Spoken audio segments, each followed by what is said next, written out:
Божията обител е подслон за всеки християнин, който споделя с него радост, тъга, страдание, очаквания и надежди, както и отговор за смисъла на своето съществувание.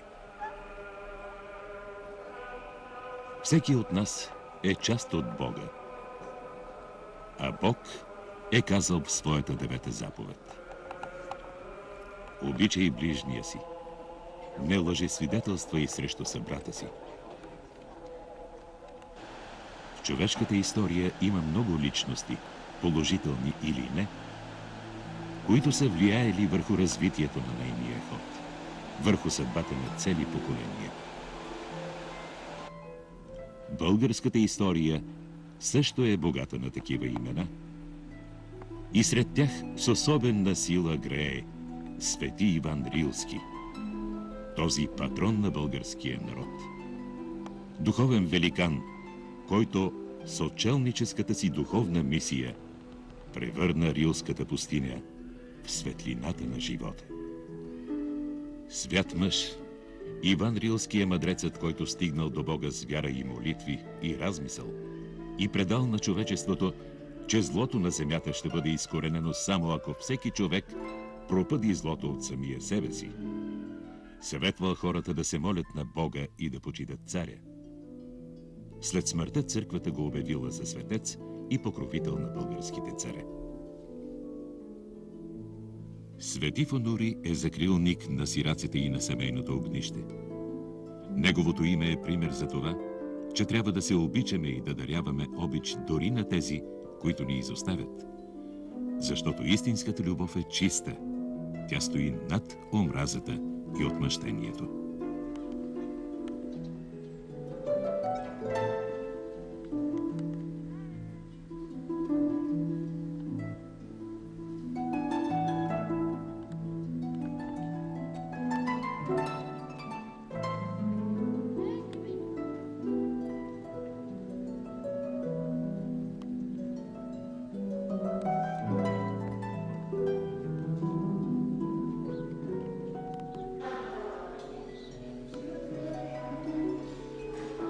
Деца сираци. Деца, които изоставени и забравени, търсят, искат да получат и даряват любов, дори на непознат човек.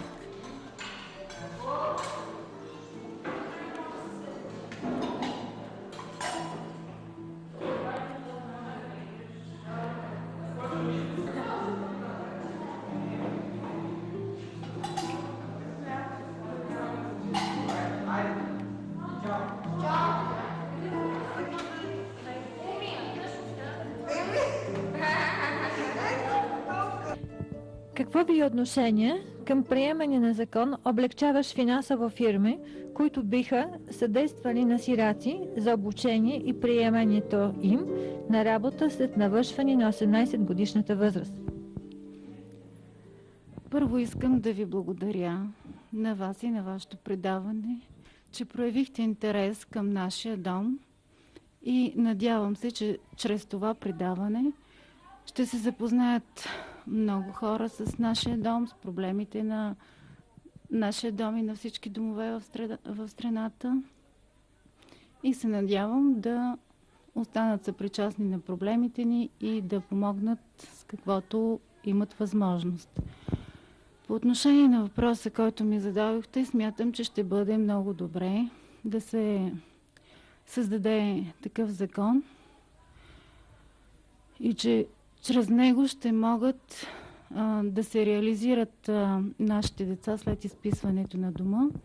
Ще бъдат полезни за държавата и обществото. Мислите ли за създаване на общежития, които ще осигурят подслон на пълнолетните сираци? Ами, би било добре да се реализира тази идея, защото мисля, че ще бъде една помощ, една от всичките направени помощи, за да могат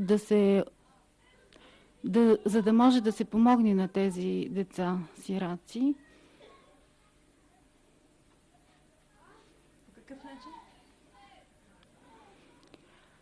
Като ако няма възможност да се построят нови сгради, да се реконструират стари сгради и да се пригодят колкото е възможно за едно нормално живеене на тези деца и по възможност да не бъде отделно общежитие, а да бъде смесено и с други хора, за да не бъдат изолирани от средата.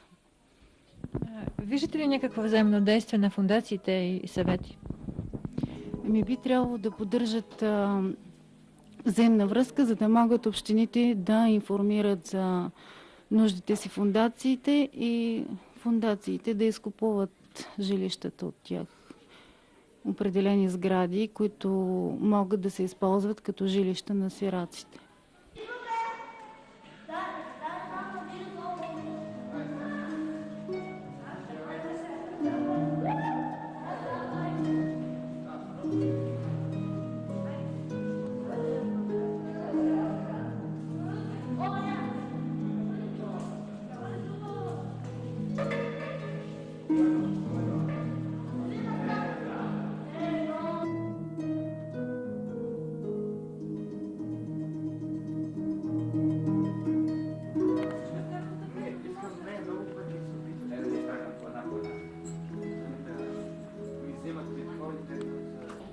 Кажете, от какво имате така нужда? От какво бихте желали така веднага да се реализира вашата мечта? Да има нещо, което да ме уреди за като утре завърша, примерно да се махна от този дом, да не живея тук, да знам, че вече всичко на моя живот, мои ръце, всичко това ще го взема аз. Искам това. Апартамент, добре, айде, ако не е квартира, да не казвам пък чак голяма дума. Но как мислите да стане? Ако има си хора, които си вършат и ако аз се набутам върху тия хора, които наистина трябва да ми подпомогат над правото, което трябва да се направи. Какви са още вашите мечти? Споделите какво ви липсва. Искам да знам, да мога да предам тази истината на зрители. Липсват чувства. Много чувства липсват. Но трябва да ни вършат много повече внимание, отколкото. Дори много не ни вършат внимание. Имам едно предложение. Бихте приели семейства, които се интересуват от вас и би приемали своите домове, своите къщи. За известно време, на празници, дори така да имате всеки момент допир до тяхните семените огнища. Да, бих искал, защото аз така опознавам нови хора, разбирам някои неща, които те ще ми кажат. И ще научат много неща. Много важни неща може да ни опътят на правия път да ни поемат. Например, жилища да се направят. Фабрики, което в момента и в Руси има за хора с увреден слух фабрики за хора с увреждания, трудно. Просто не е толкова добре специализирано.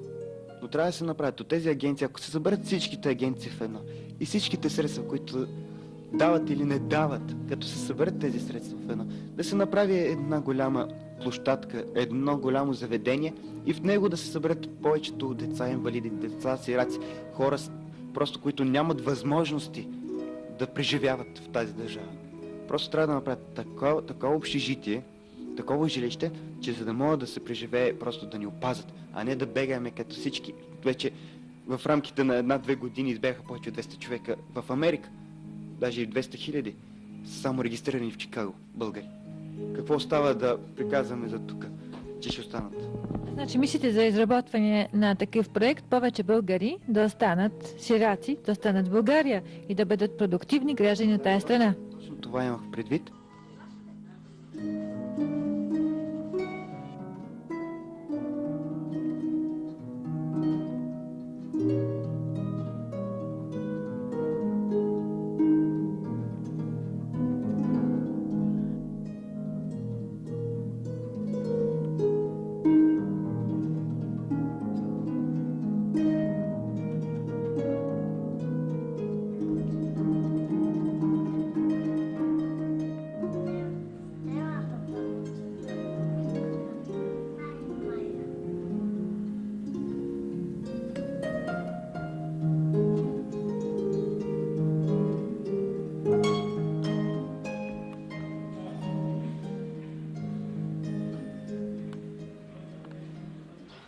Йоанн Рилски Ай, българския светия между светиите. Църквата Света Петка на Рубите, лечителката Зофия Щербак отправя молитва за сполука на България и на българите. По време на молитвата на стената от лявата страна на олтара се появява силует на свети Иван Рилски, който плаче. Какво означава това? Нека отговор да потърси всеки от нас в сърцето и душата си. От историята знаем, че този отчелник и светец е бил свят пример за човечеството, за неговата безгранична любов към Бога и човека. Свети Иван Рилски е пожертвал всичко. Младост, материални блага, удобство, за да се отдаде на духовни размисли. Дали ние в наше време можем да пожертваме и 1/100 от това, което притежаваме? Децата са надежда и бъдеще, а днес в България има много самотни деца, останали без къща и хляб, без семейен покрив и най-вече без майчината ласка. Обидно е, че се сещаме за тях само на официалните поводи и на празници. Сираци не се нуждаят толкова и само от пари, дрехи, лакомства. Те имат огромна липса на обич и грижа, на човешката топлина. Нека им помогнем и да им дадем по-доброто детство. Да опитаме.